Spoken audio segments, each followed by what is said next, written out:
We're going to go over a little bit about our Tele Boxes that we have. You've got a passcode when you turn the box on. You will have to type in a passcode to unlock it. We'll do that in just a second. You've got your power button down here. There is a little red nurse call button that are on these Tele Boxes. That is disabled. That is not a feature that is that will be working. And then these little buttons here on the right with the little slashes is your menu button. Up at the top up here, you have this little feature where you can plug in an SpO2 cable, which can be seen in the war room if you need to monitor SpO2. And then of course the leads. On the side of the Tele Box, you will see the Tele number, and on the other side, the unit. We'll go ahead and type in the passcode 8441.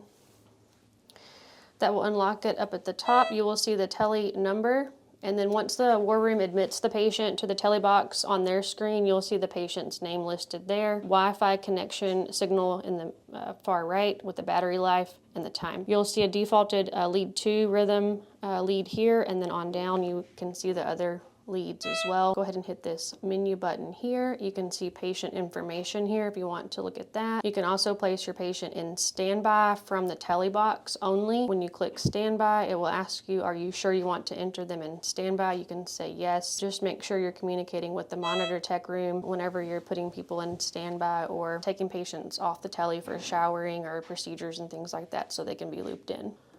All right, and then back to the home screen. Okay, let's say you get a call from the monitor tech room that one of your leads is off. You can see that on the screen exactly as well. Click your little menu button, go down to lead placement here.